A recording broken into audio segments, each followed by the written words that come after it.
we had a couple. I mean, just looking at the program when I went there, my final year, we won a CCHA regular season championship, a playoff championship, went to the NCAA tournament. But I think you look back and you come from like a sophomore year that we had 5 wins, right? And I think just being part of something where you turn the program around and kind of looking back now and seeing where the program's at now, I think is something that myself and like my class and people that were part of that really feel proud about. Well, I knew when I went into school, I knew when I was done playing, certainly like everybody, I want to play hockey as long as I could, right? But I think that dream ended pretty quickly. But I think after I was done playing, I knew I wanted to coach or teach. And I was lucky enough to get a coaching job right after I was done playing on the women's side and really have never looked back since then. So just kind of stuck with it and, been coaching ever since then.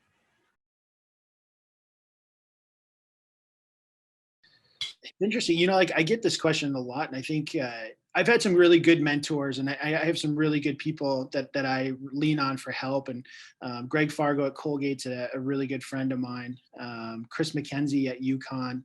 And then certainly the staff that I had at Notre Dame, Jeff Jackson, Andy Slaggert, those guys are unbelievable for me. But I think you also lean on the players, and I think they're big influences for you too. You learn a lot from them, and they help you grow as a coach and as a person. And I think you learn from them each year, quite honestly.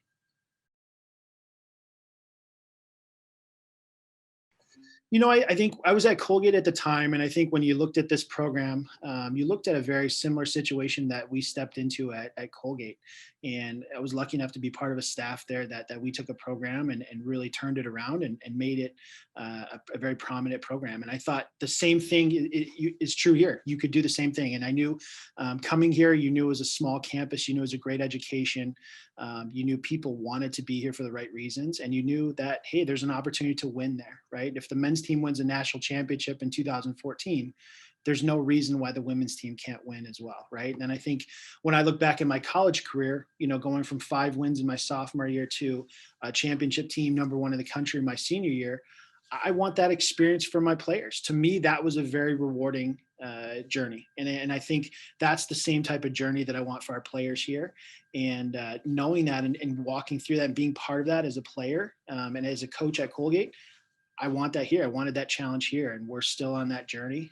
But I think we're going to get there, and I really firmly believe that we can win here.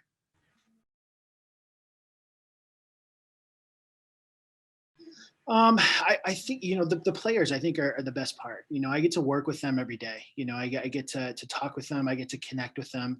I get to find ways to motivate them more.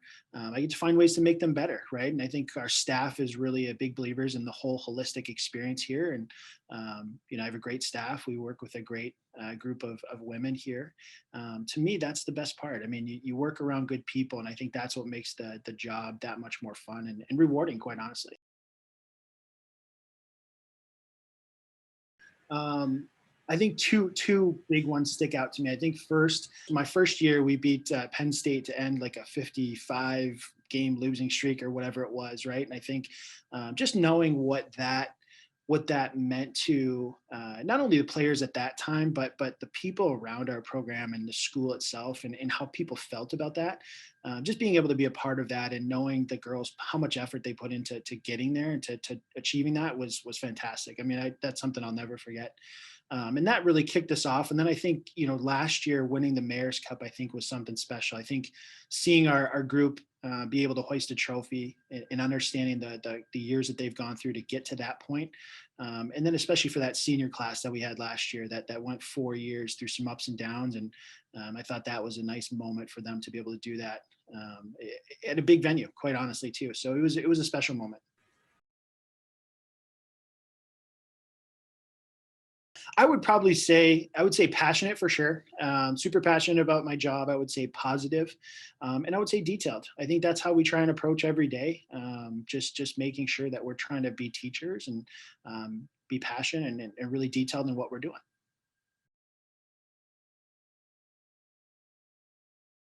I think Mitch and I look at ourselves as educators. I think we use the rink as a classroom, and I think we try and teach. I think that's something that we come to the rink every day looking to teach, looking to help players, using the resources around us, whether it be video or practice or just meeting with kids and finding ways to motivate or to build confidence within their game.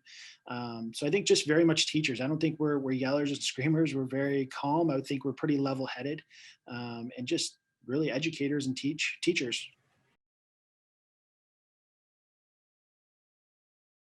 Well, I give them a lot of credit because I think they handled the entire process really well in the fall term, right? And I think um, having the uncertainty, I think sometimes can weigh on a lot of student athletes, especially a lot of younger student athletes too.